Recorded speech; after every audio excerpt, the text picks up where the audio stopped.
Aguilar and Dillinger. Ball is up, game is on. Del Rosario, 500 or 2 wins and 2 losses. Okay lang yan. Bumalik na si Coach Tim Con with a wealth of experience. Early here, Thompson sa ilalim. Well, the MVP goes to work.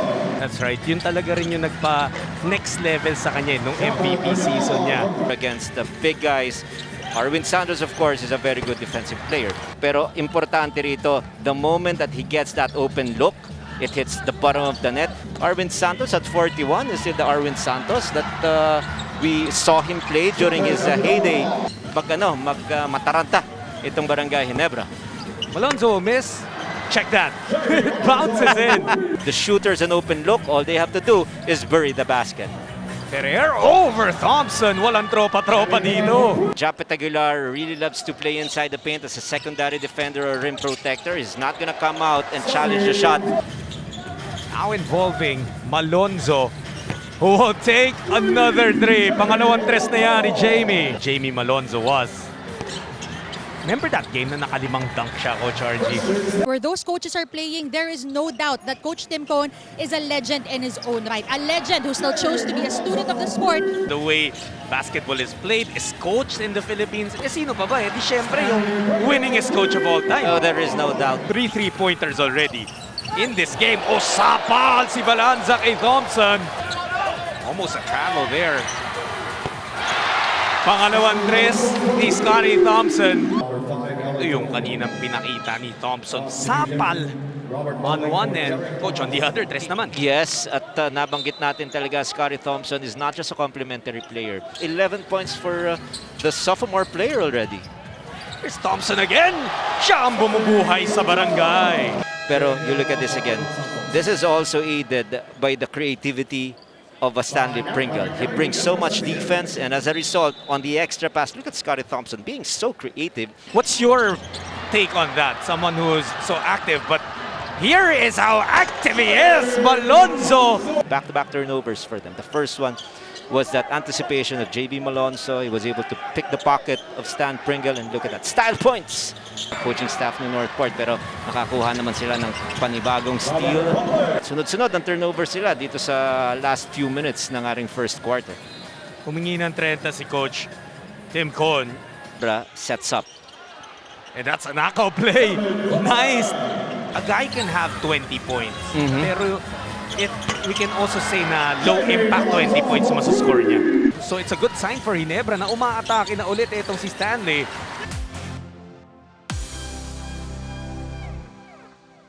Of course, for these players, and particularly for Jamie Malonzo. Si Thompson may magandang stretch kanina pero hindi rin agad nasundan ng iba. Let's see if Japet for a twice to beat advantage. Gilid ng board, tinamaan ng tira ni Ferrer. NorthPort, they kept on taking threes. Ginebra to put out of NorthPort rather to put the ball down and penetrate. No open looks dahil maganda itong flow. Balik ang katapat niya. Stand the man, could not get it. Pero Pinto nakakuha ng offensive rebound. NorthPort again. Nabawasan ng 2 puntos yun lamang nila. Pero binalik agad ni Balik with that floater. Mintis din yung pangalawa on the third try. Ferrer finally gets it. So far kasi si Scotty pa lang talaga nag-iinit as he adds 2 more to his total. He's got 12. Thought about it. Pinto wide open. Pasok yung tira mula sa labas. Excellent response from that timeout earlier. Una to, Coach, yung 2-pointer ni Scotty on a solid attack and then great ball movement. Right, the ability to make the extra pass. If you have a man in front of you, that is the object of the ball game. Give it to your open teammate. That time around, he was able to spot Pinto. Hinahanap si Thompson. Now it's Scotty working with C-stand for Balik, but he hasn't really made much impact yet. At eto si Pinto, yan ang nakapagbigay ng impact. Pinto waxing hot. 2 3-pointers. Now Barangay is just staring at a 1-point deficit.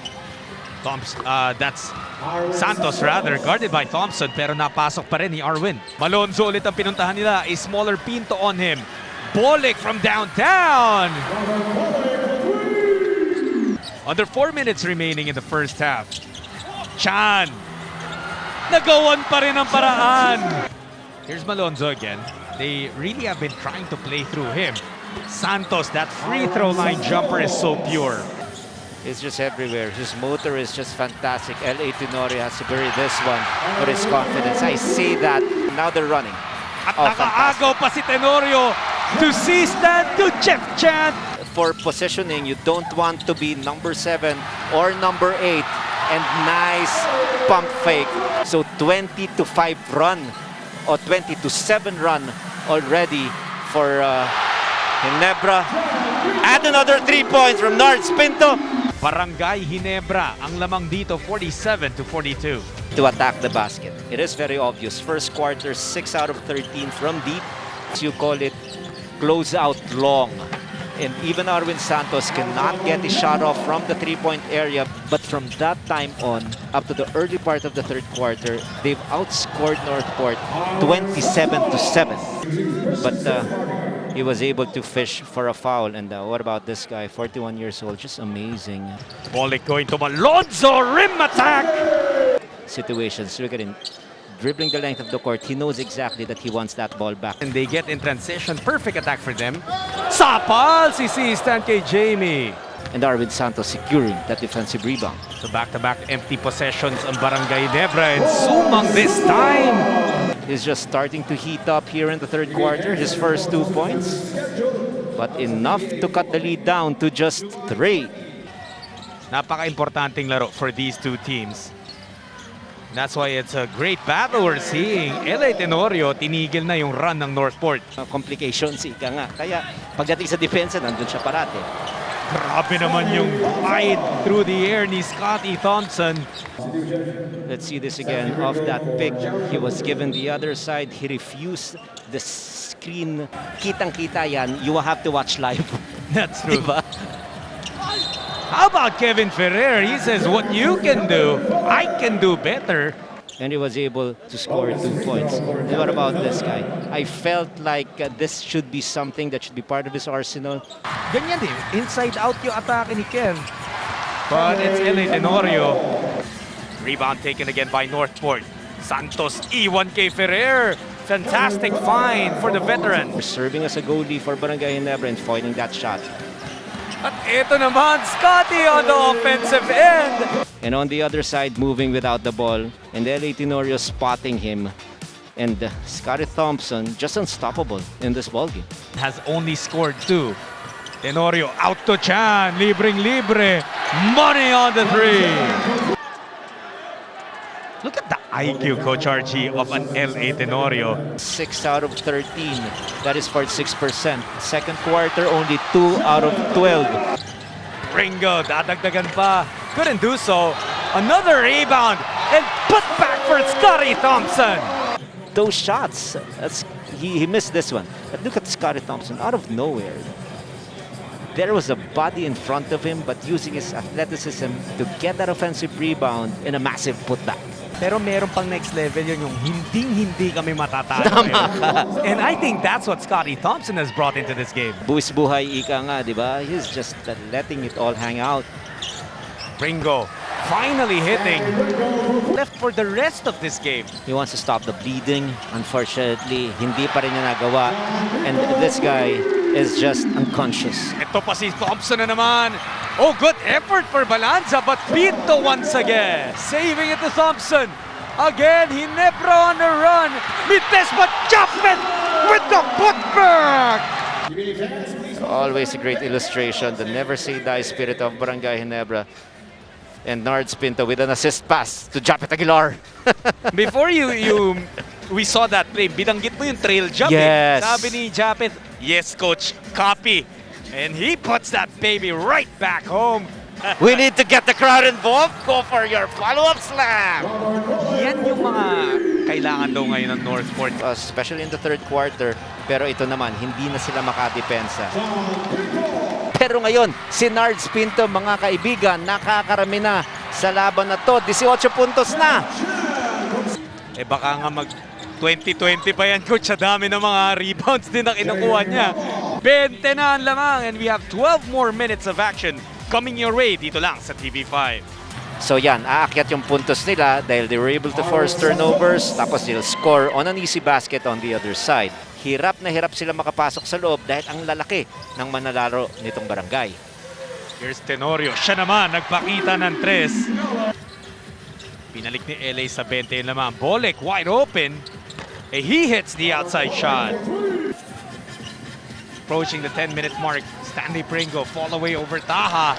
What you're wired in doing? Gumo-go hard na ng ganyan to get a block. You just cannot allow the opponents to score at a high clip.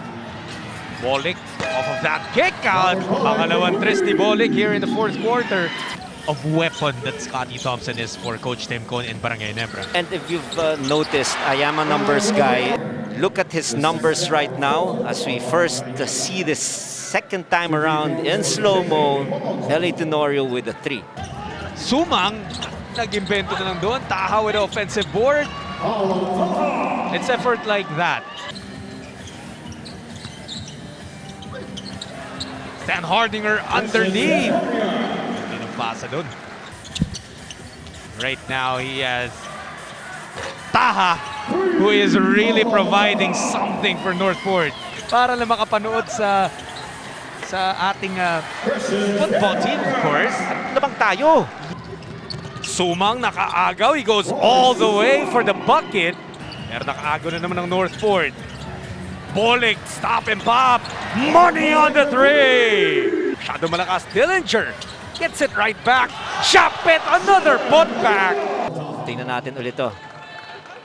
Jared Dillinger with an offensive rebound. He missed, but Japet Aguilar. Yung pag may Japet kang kalaban, pag may Kelly Williams kang kalaban. How about that? On the offensive end because of the extra hot shooting by Robert Bolick. Oh, you He talk makes about another one! 16 here in the 4th quarter. Pero ngayon, he's doing everything for his team. Oh, and Thompson again. You see this extra possessions again for Barangay Ginebra. Look at Scotty Thompson anticipating that short shot. Scotty provides. All of a sudden, he was the fireman for his team. And that ball is loose. Tenorio gets it back. Chan will attack. Jeff Chan will score. Now Jeff Chan just making good decisions inside the basketball court by LA Tenorio. And we take a look at just high IQ basketball play by Jeff Chan. Need to come up with a quick comeback here. That will not help.